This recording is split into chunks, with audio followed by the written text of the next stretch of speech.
Bismillah. Innal hamdalillah nahmaduhu wa nasta'inuhu wa nastaghfiruh wa na'udzu billahi min syururi anfusina wa min sayyiati a'malina. May yahdihillahu fala mudhillalah wa may yudlil fala hadiyalah. Wa asyhadu an la ilaha illallah wahdahu la syarikalah wa asyhadu anna Muhammadan abduhu wa rasuluh. Amma ba'du. Alhamdulillah, pada kesempatan hari ini, hari Senin, ba'dal asr, kita lanjutkan atau kita membuka kajian baru, kajian di Fakultas Ilmil Hadis.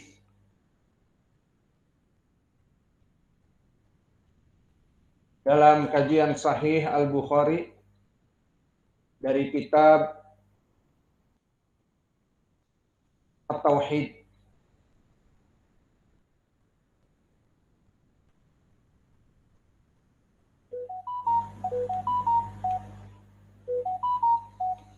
Maka pada kesempatan di edisi yang pertama ini, kita langsung masuk kepada kitab Sahih Al-Bukhari. Maka berkata Al-Imam Al-Bukhari rahimahullahu ta'ala,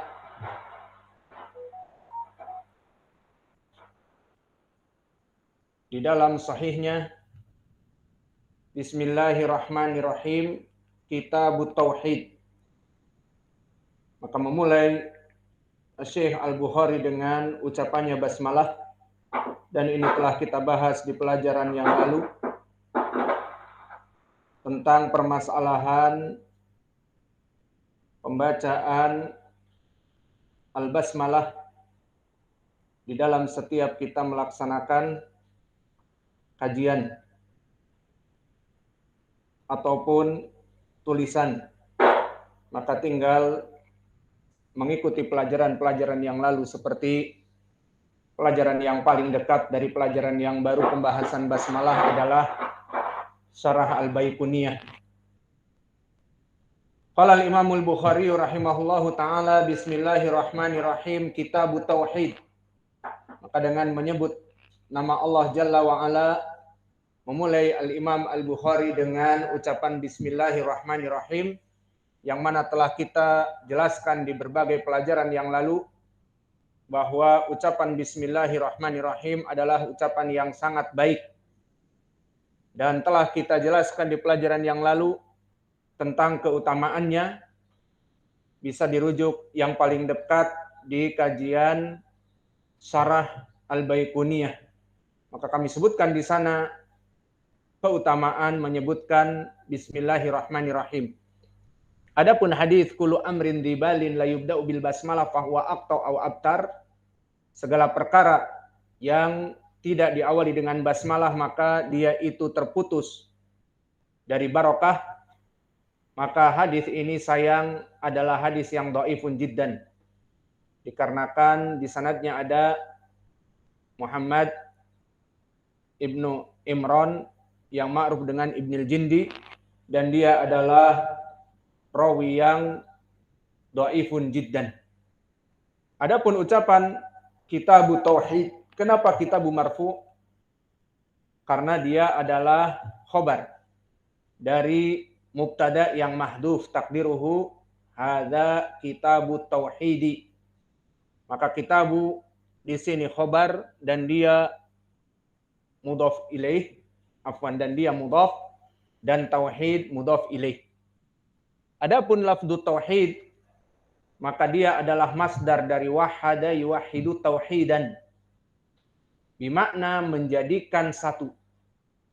Dan makna menjadikan satu di sini adalah menjadikan untuk Allah Jalla wa'ala dari perkara peribadatan dan yang lainnya menjadi satu. Maka ini makna dari at-tauhid. Dan tauhid, barakallahu fikum, seperti telah kita pelajari di pelajaran yang lalu, di ilmi tauhid bahwa tauhid terbagi menjadi 3. Tauhid ar-rububiyah, tauhid al-uluhiyah, dan tauhid al-asma was sifat. Adapun tauhid ar-rububiyah adalah at-tafarrud bil khalq wal amr wa tadbir wal mulk, hanya untuk Allah, tidak mensyarikatkan Allah dalam penciptaan, pengaturan, kepemilikan dari alam raya ini. Maka dalil dari tauhid ar-rububiyah banyak. Dari segi Allah yang maha mencipta, Allah yang maha mengatur, Allah yang maha memberikan rizki, namun cukup di dalam satu ayat mencakup tauhid ar-rububiyah dari al-mulk wa tadbir wal khalq. Ingat di surat apa? Yunus. Di saat Allah Jalla wa Ala berfirman, "Qul may yarzuqukum minas sama'i wal ard." Apa di sini tauhidnya? Ar-rububiyah, may yarzuqukum. Amma yamliku sam'a wal absar, memiliki berarti al-mulk, as-sama' wal absar. Wa man yukhrijul hayya minal mayyit wa yukhrijul mayyita minal hayy, menciptakan, mematikan, menghidupkan, maka ini tauhid rububiyah juga. Wa man yudabbirul amra, maka ini adalah at-tadbir, kepengaturan. Fasayaquluna Allah faqul afala tattaqun. Maka di sini terdapat pendalilan tauhid rububiyah dari 3 perkara. Pertama, permasalahan Allah yang mengatur rizki. Maka di sini kul may yarzuqukum, dan juga disebutkan waman yudabbirul amra, dan kepemilikan seperti amma yamliku sam'a wal absar, kepemilikan pendengaran dan penglihatan, dan begitupun menciptakan dan mematikan. Waman yukhrijul hayya minal mayyiti wa yukhrijul mayyita minal hayy, maka ini al-khalq. Maka di sini terkumpul pendalilan dari tauhid ar-rububiyah. Dan yang kedua tauhid al-uluhiyah. Definisi dari tauhid al-uluhiyah adalah menjadikan peribadatan hanya kepada Allah secara tauhid.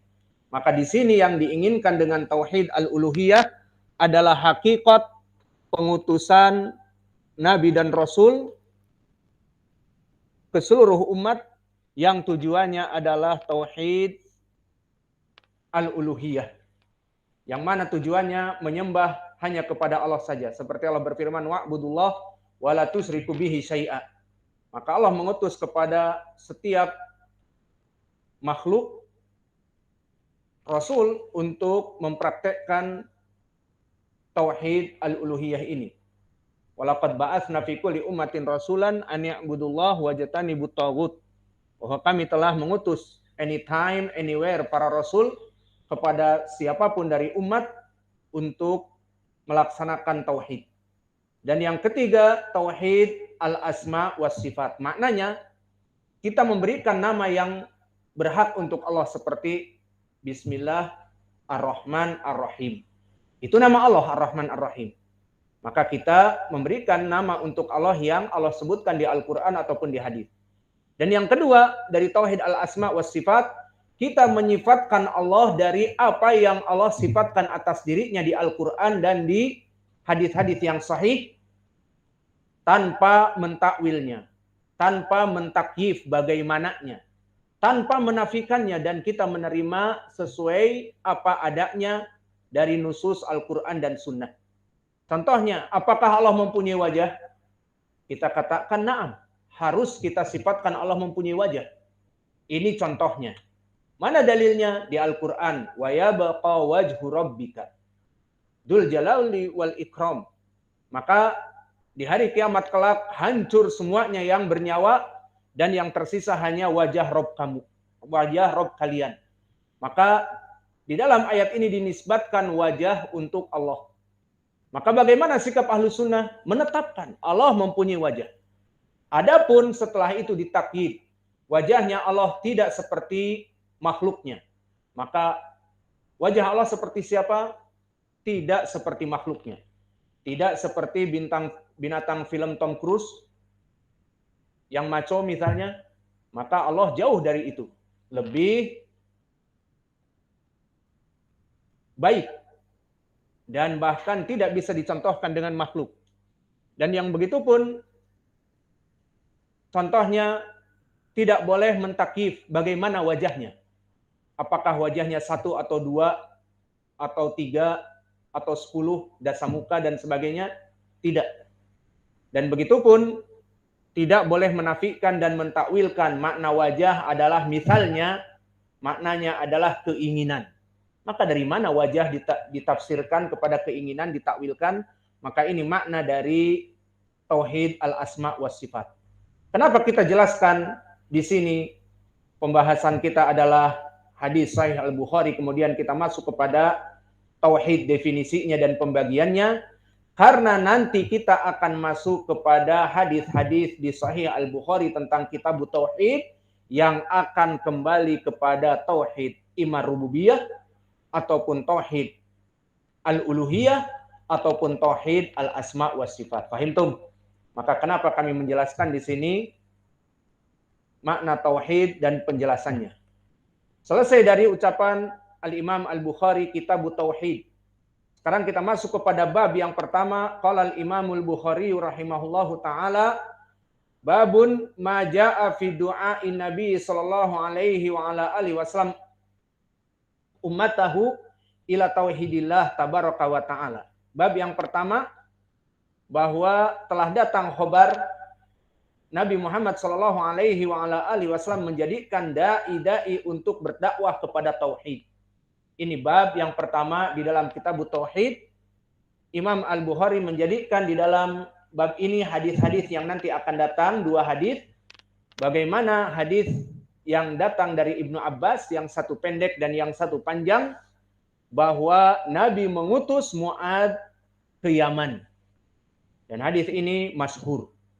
Maka sekarang langsung kita masuk, ada 2 hadis. Maka hadis yang pertama hadis yang pendek. Kita inginkan hadis yang pendek hari yang pertama.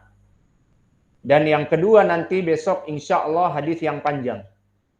Maka kita masuk sekarang kepada hadis yang pertama. Qala al-Imam Al-Bukhari rahimahullahu taala, haddatsana Abu Asim, haddatsana Zakaria ibnu Ishaq an Yahya bin Muhammadin ibni Abdullah ibni Sifi an Abi Ma'bad an Ibni Abbas radhiyallahu anhuma anna Nabiya sallallahu alaihi wa ala alihi wasallam ba'atha Mu'adzan ilal Yaman. Maka hadis yang pertama ini hadis yang mukhtasar, yang pendek. Karena nanti Imam Al-Bukhari di jalan yang kedua akan menjelaskan hadis yang lebih panjang dari ini. Dan kebiasaan Imam Al-Bukhari seperti itu, dia mengikhtisar dari beberapa lafaz dari sanad-sanad yang lain. Maka kita masuk kepada pelajaran. Perlu diketahui, kenapa kita mengajari saudara-saudara kita, para santri Ma'had Muqbil Al-Wadi'i, kitab Sahih Al-Bukhari, terutama kitab Tauhid. Yang pertama, kita meyakini bahwa kitab Sahih Al-Bukhari adalah kitab-kitab yang bermanfaat bagi ahli sunnah karena disyaratkan sahih padanya. Sehingga hadis-hadis yang akan kita bahas, hadis-hadis yang sahih, itu pertama. Dan yang kedua, kenapa kita mempelajari kitab Sahih Al-Bukhari? Tujuannya kepada para santri, pertama, agar membekali santri-santri Ma'had Muqbil Al-Wadi'i pengetahuan ilmu hadis. Maka pelajaran kita di sini bukan hanya membaca Sahih Al-Bukhari dan menghilangkan sanad, tetapi menjelaskan siapa rawi-rawi hadis di sini. Maka kita masuk kepada target pembelajaran ilmu rijal, pembelajaran ilmu rawi. Sehingga kita membaca kitab Sahih Al-Bukhari, faidahnya adalah untuk menguatkan kepada saudara-saudara kami ilmu hadis, karena ilmu hadis adalah mengetahui kedudukan rijal. Si fulan sahih, si fulan dhaif, si fulan mudallis dan sebagainya. Maka ini target yang diharapkan. Dan target yang diharapkan juga kitab tauhid, kitab yang berhubungan dengan tauhid.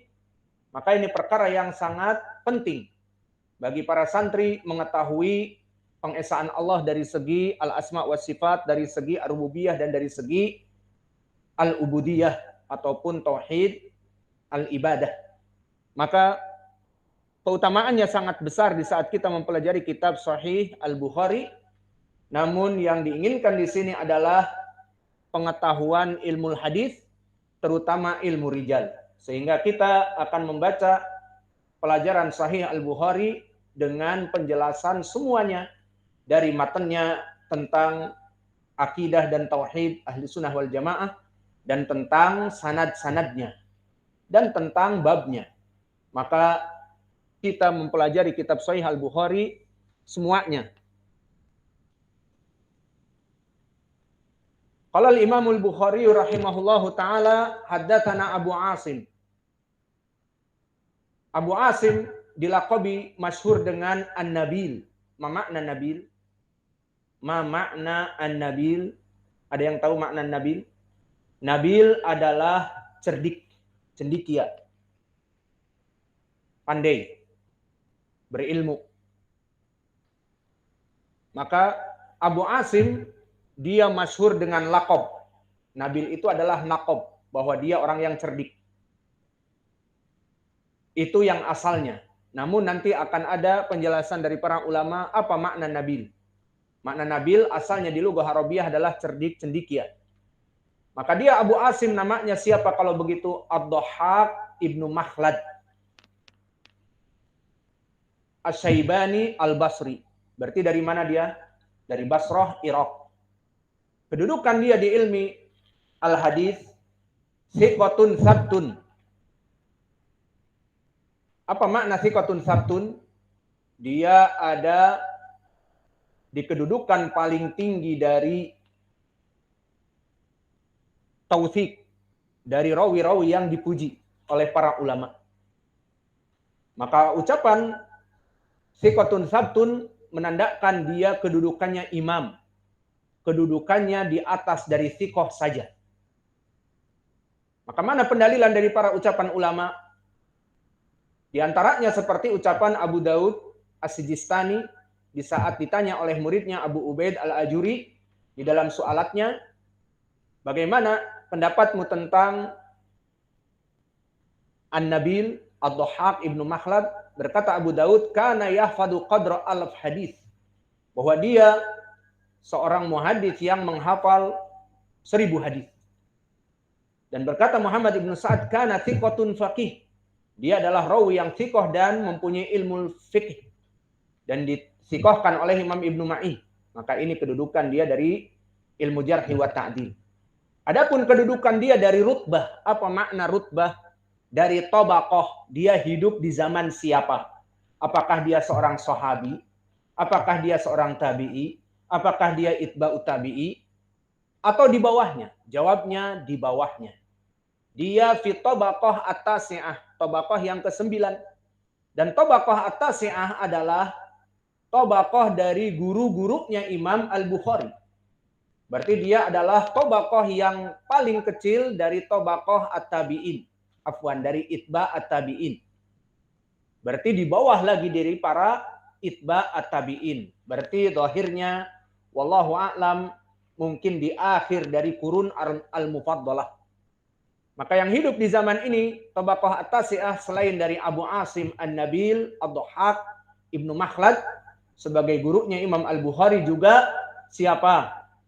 Yazid ibnu Harun, yang mana dia juga imam.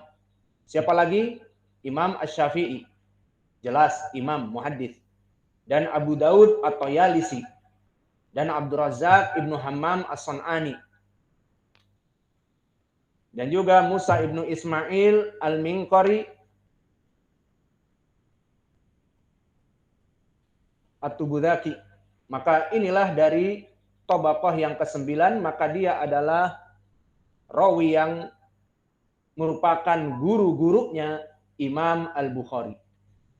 Dan dia rawi yang thiqatun sabtun. Kemudian kita masuk ke beberapa faidah Kenapa dia dilaqabi dengan An-Nabil? Banyak dari sebab. Sehingga makna An-Nabil asalnya adalah cerdik cendikia.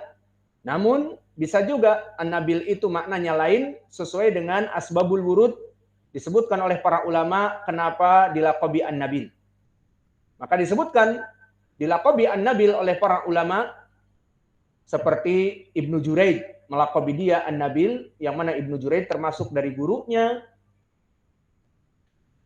bahwa dilaqabi An-Nabil karena kana layalbas al-khuzur wajidu thiyab wa kana idza aqbala qala Ibnu Juraid ja'an Nabil. Maka makna Nabil bisa jadi di sini adalah orang yang pakaiannya rapi, orang yang bersih, orang yang muhaddits, mempunyai ilmu tetapi pakaiannya selalu necis. Maka di sini dikatakan An-Nabil oleh Ibnu Juraid di saat datang muhaddits, terutama dari muridnya Ad-Dhahhak Ibnu Makhlad, dalam keadaan pakaiannya rapi, necis, dan juga dia gagah dan ganteng seperti laki-laki yang lain, maco. Maka dikatakan oleh Ibnu Juraid, Ja'an Nabil, telah datang orang yang tampan, pakaiannya rapi dan sebagainya. Ini dinamakan dengan An-Nabil dari segi apa? Dari segi pakaian dan ketampanan. Dan juga dikatakan, disebutkan An-Nabil karena kecerdikannya. Bagaimana dia orang yang cerdik. Bagaimana dia mengeluarkan perkara dengan kecerdikannya.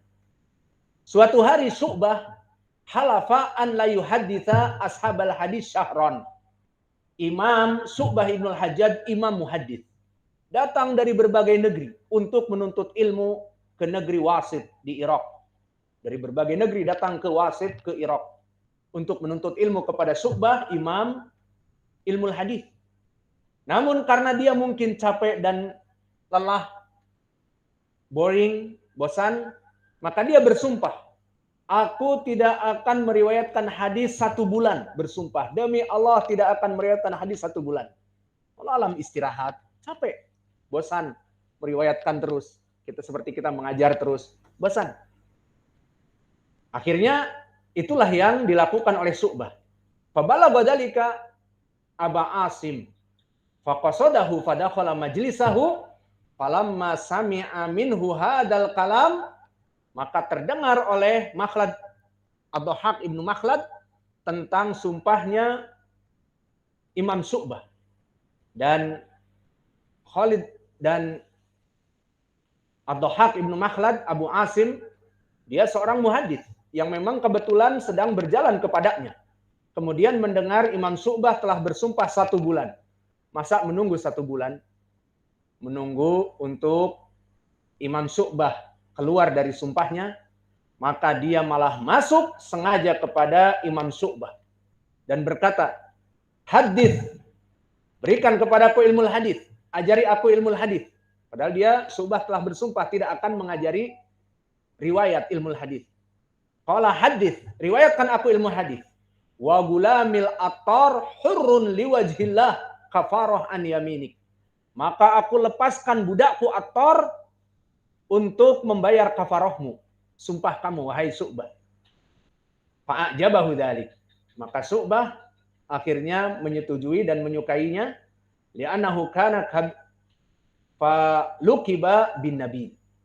Maka dilaqabi dia orang yang cerdik. Semua orang tidak bisa berlaku seperti Ad-Dhahhak, menunggu 1 bulan sampai sumpahnya Syu'bah selesai. Tapi Ad-Dhahhak langsung membawa budaknya, aku bebaskan budak ini sebagai membayar kafarah kamu. Berapa budak itu dijual? Mahal.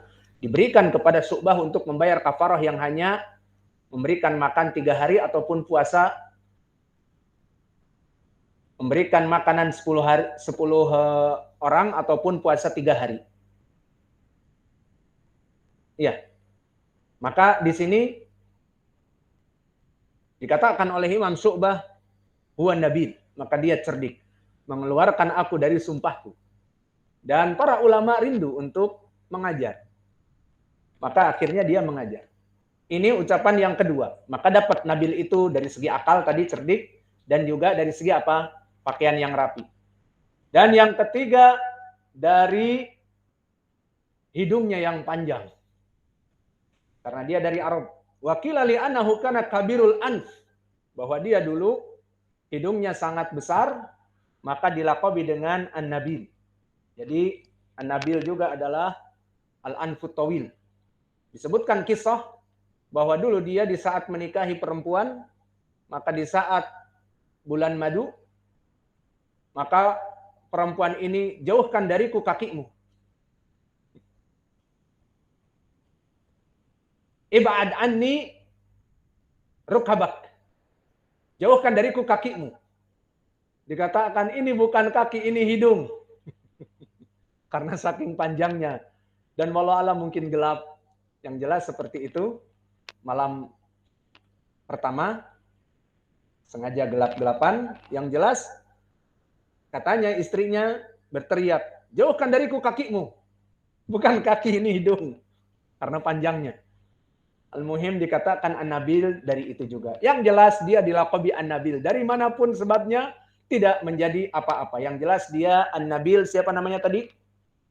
Ad-Dhahhak Ibnu Makhlad, Thiqatun Sabtun, Al-Faqih. Dan dia di Tabaqah yang ke-9.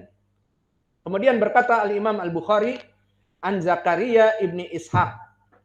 Maka Zakaria di sini An Zakaria majrur atau tidak? Mana alamat jarrihinya? Kita katakan majrur muqaddar. Mana aming duhriha ata'adzur An Zakaria Ibni Ishaq. Maka Zakaria Ibnu Ishaq dia Al-Makki. Dan di sini hanya rawi yang thiqah. Bukan seperti derajat imam. Dan telah dithiqahkan oleh para ulama dan sebagian menurunkan kepada saduq. Seperti berkata Ibnu Sa'ad, kana thiqah katsirul hadis. Dan dithiqahkan oleh Abu Daud dan Ibnu Ma'in. Adapun para ulama yang lain seperti Abu Hatim, An-Nasa'i dan Abu Zur'ah mengatakan la ba'sa bihi, yakni saduq. Maka kita kumpulkan dari riwayat-riwayat ini, maka dia rawi yang thiqah wallahu a'lam. Dan dia hidup di tabaqah yang as-sadisah. Tabaqah yang ke-6 adalah tabaqah yang mana dia itu seperti tabaqah yang ke-5, tetapi tidak pernah bertemu dengan para sahabat. Maka di tabaqah ini yang masyhur siapa? Ibnu Juraid. Dan siapa? Abdullah Ibnu Aun. Dan juga Qais Ibnu Muslim. Dan juga Uqail Ibnu Khalid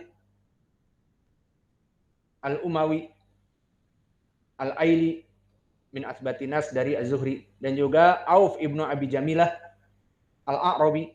Maka inilah derajat di tabaqah yang ke-6. Lalu meriwayatkan dari Yahya wa huwa Ibnu Abdillah Ibnu Muhammad Ibnu Yahya As-Saifi Al-Makki juga. Dan dia rawi yang thiqah di derajat yang ke-6. Maka di sini Imam Al-Bukhari meriwayatkan dari dua gurunya yang di tabaqah yang sama, ke-6. Dan Yahya Ibnu Abdillah As-Sifi telah dithiqahkan oleh Ibnu Ma'in di Tahdzibil Kamal dan Ibnu Sa'ad di Tabaqat Al-Kubra. Kana thiqatun walahu ahadits. Maka dia adalah rawi yang thiqah. Meriwayatkan dari An Abi Ma'bad. Siapa Abu Ma'bad? Abu Ma'bad maula Ibnu Abbas. Maka Ibnu Abbas mempunyai maula banyak. Ya apa tidak? Siapa dari maula Ibnu Abbas yang telah kita lewati? Mujahid Al-Barbari. Siapa lagi? Ikrimah. Siapa lagi? Di sini Abu Ma'bad. Maka Abu Ma'bad bernama Nafidh. Dan dia maula dari Ibnu Abbas Al-Makki. Dan dia rawi yang thiqah dari tabaqah yang ke-4. Siapa yang mentautsik dia? Maka dia rawi yang thiqah. Disebutkan bahwa Ahmad bin Hanbal, Yahya ibnu Ma'in, Abu Zur'ah telah mentautsiknya. Lalu dia tabaqah yang ke-4. Siapa tabaqah yang ke-4? Dia Sigar At-Tabi'in. Yang mana periwayatannya kebanyakan dari para tabi'in. Dan di tabaqah Sigar At-Tabi'in Ar-Rabi'ah ini seperti Qatadah, Imam Az-Zuhri, dan juga Abdullah ibnu Dinar dan Nafidh. Dan juga pujian para ulama tentang Nafid telah berkata Amr ibnu Dinar, wa kana min khiyar mawali ibni Abbas, bahwa Nafid dari sebaik-baiknya maula yang dipunyai oleh Ibnu Abbas. Apa makna maula, mawali? Maula ataupun jamaknya mawali adalah budak belian yang dibebaskan. Lalu bagaimana kok bisa jadi budak belian? Di zaman dulu memang ada budak belian. Di zaman Nabi dan setelahnya dari orang-orang yang kafir, kemudian kalah perang dan sebagainya dijadikan budak-budak. Maka diperjualbelikan dan kebanyakan mereka dari Furs dan dari Rum. Namun jika telah masuk kepada Islam dibebaskan. Seperti hadis siapa? Al-Jariyah. Yang mana dikatakan oleh Nabi, Aina Allah fa'asyarat ila sama. Wa man ana anta Rasulullah. Maka Nabi mengatakan, i'tikha fa'innaha mu'minah. Bebaskan dia karena dia perempuan yang mukminah. Maka tidak pantas seorang muslim untuk menjadikan perbudakan kepada muslim yang lain. Maka begitupun di sini Ibnu Abbas mempunyai budak-budak belian yang dohirnya dibebaskan setelah itu karena ilmu mereka dan karena mereka masuk Islam. Maka di antaranya Abu Ma'bad, Nafil, dan Ikrimah, dan Mujahid, maka mereka maula Ibnu Abbas. Dan yang paling baik kata Amr ibnu Dinar, siapa? Abu Ma'bad yang ada di rawi ini. Maka kembali kepada hadis. Disebutkan di dalam hadis An Ibni Abbas, berkata Abdullah Ibni Abbas, Ibnu Abbas telah terdahulu keutamaannya, dan untuk mempersingkat waktu kita tidak usah menyebutkan keutamaannya, sudah ma'ruf, mungkin di waktu yang akan datang. Kata Ibnu Abbas bahwa Nabi Muhammad sallallahu alaihi wasallam ba'atha Mu'adhan ilal Yaman, bahwa Nabi mengutus Mu'adh ke negeri Yaman. Maka apa wajah mutabaqah bab dengan hadis? Apa di bab tadi disebutkan? Bab maja'a doa Nabi Muhammad SAW ummatahu fi du'ain Nabi SAW ummatahu ila tauhidillah. Bab tentang Nabi mendatangkan dai-dai yang mengajari tauhid kepada Allah. Maka di sini disebutkan poin pendalilannya adalah ba'atha Mu'adhan ilal Yaman, bahwa Ibnu Abbas berkata Nabi mengutus Mu'adh ke Yaman. Di sini tidak disebutkan kepanjangan hadis. Diutus ke Yaman untuk apa? Jawabnya untuk berdakwah, karena nanti akan ada di riwayat yang akan datang ba'atha Mu'adhan ilal Yaman, untuk berdakwah. Disebutkan fal takun awwala ma tad'uhum ilaihim matad'uhu ilaihim syahadatu alla ilaha illallah. Ini poin pendalilannya. Mengajak berdakwah tauhid. Maka wajah mutabaqah hadis dengan bab kita katakan ba'atha Mu'adhan ilal Yaman. Meskipun tidak jelas kepada dakwah tauhid, namun Nabi mengutus Mu'adh ke Yaman. Untuk apa? Untuk berdakwah tauhid seperti di hadis yang akan datang. Maka pendalilannya kurang begitu jelas karena hadis ini terpotong, sengaja dipotong oleh Al-Bukhari untuk memperingkas. Namun wajah pendalilan akan ada di hari yang akan datang, insya Allah di esok hari. Maka mungkin ini yang bisa kita berikan dari pelajaran kita di pelajaran perdana dari Sahih Al-Bukhari di Kitab Tauhid. Maka harapan kami insya Allah di pelajaran yang akan datang semua ikhwah mentasmi al-matn, mentasmi dari sanad dan juga lafaz matn, apalagi hadisnya pendek. Maka mungkin ini yang bisa kita berikan. Wa naktafi ilahuna wa jazakumullahu khaira wa barakallahu fi ilmikum subhanakallahumma bihamdika asyhadu. Pelajaran yang kedua.